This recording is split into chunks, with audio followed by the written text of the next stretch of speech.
Talen Horton-Tucker has one of the weirdest career arcs of any player I've seen in recent memory. Going from the 46th overall pick in the 2019 NBA draft to being dangled in trade conversations by the Lakers looking to add another superstar next to LeBron James, Talen Horton-Tucker is a weird situation where the perception of the player hasn't always matched the production. But was he ever actually good? Like valuable young prospect with star potential good? Well, that's what I'm going to try and answer in today's video. As always, if you enjoy the video or you find it informative, please consider leaving a like and subscribing. It really helps the channel out so much. All that out of the way, let's jump into it. Now, if you're a newer NBA fan, you might not be as familiar with the legend of Talen Horton-Tucker, but when I tell you that this guy was in every single trade rumor that the Lakers were involved in, I mean it. The funny thing is, for every situation and report where Talen Horton-Tucker's name is being thrown around in trade rumors, you can find another report saying that the Lakers refused to include Talen Horton-Tucker in a trade.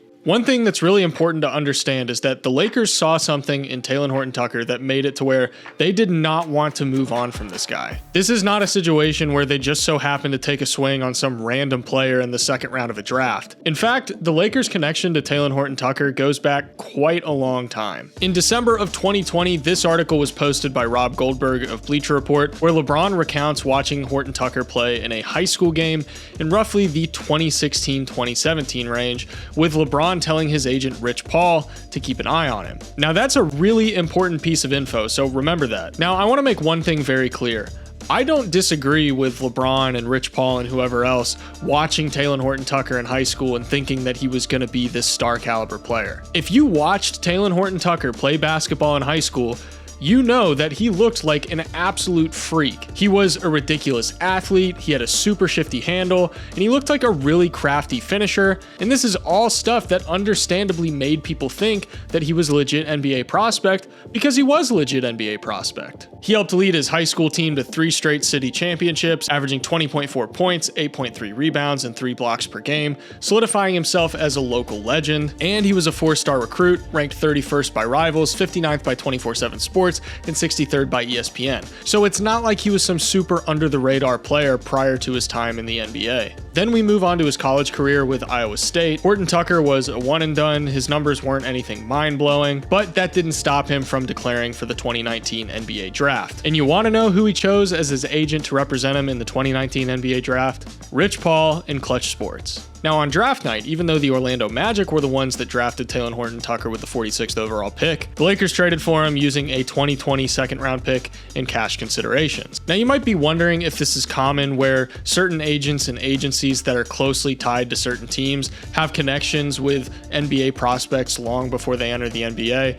The answer is yes, that literally happens all the time. This is not unusual or unique to Rich Paul and Clutch Sports and LeBron James and the Lakers. This happens all the time. So now that we've gotten some of the lore of Talen Horton-Tucker out of the way, we can better understand why his career has gone the way it has. His rookie season wasn't really noteworthy. He spent the vast majority of his time in the G League. However, I think where a little bit of the hype started with Talen Horton-Tucker was when he started to appear in some of the NBA bubble games when the Lakers went on that championship run. He saw the floor in 2 games during the playoffs in that second round series against the Houston Rockets. Now you're going to want to make sure you're sitting down for this. During these 2 appearances, he played a total of 17 minutes. He made 2 of his 5 3-point attempts. He got 5 rebounds, 2 steals, and he racked up a grand total of 14 points. And thus began the story of Los Angeles Lakers legend Talen Horton-Tucker. Now, I'm mostly joking. I don't think anyone was getting too hyped from these specific performances, but this was kind of the introduction to people seeing him and him kind of ending up on people's radar. At this point in time, he looked like a solid second round pick who could potentially develop into a player that produces in a nice supporting capacity for an NBA team. Nothing crazy, but respectable. The Talen Horton-Tucker hype train didn't really start to take off until the preseason of the 2020-21 season, and he looked like a monster.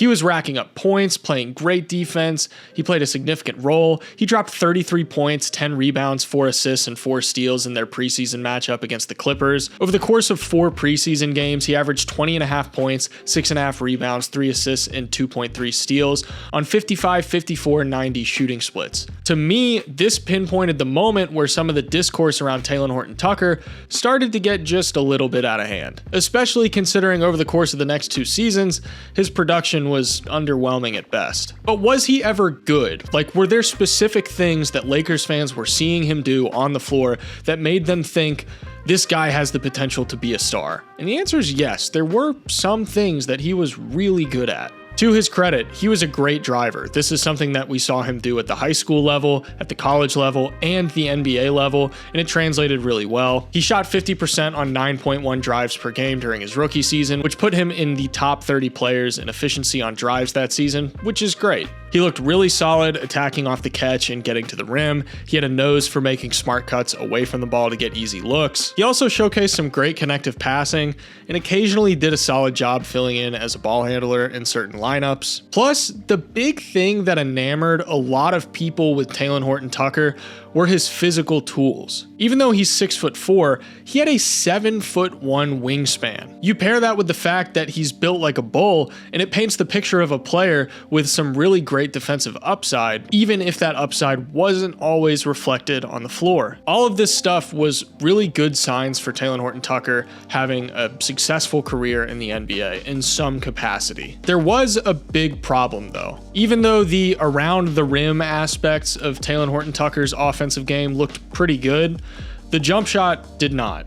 He shot a pretty abysmal 41.4% on jumpers inside the arc and an even worse 28.3% on three-point jump shots. Now, the common spin that was used to kind of hand wave this lack of a jump shot was, oh, well, he's still young, he's got plenty of time to develop this jumper. And I'd maybe be willing to buy that more if he hadn't exhibited some really poor jump shooting throughout his entire career up to that point. He shot 32.5% on jump shots during his time in the G League, and he only shot 29.6% on jumpers in college. It's not like his jump shot was shaky and he just had a few things that he needed to iron out. His jumper was basically non-existent. The stuff that he could do well is stuff that screamed solid role player, long career in the NBA, productive as a support guy. But it did not scream young star in the making. Pair that with pretty much no signs of a perimeter shot or really any jump shot for that matter, and it makes you ask the question of what were the Lakers seeing that we weren't seeing? I'll tell you what they saw. They saw a player that they could hype up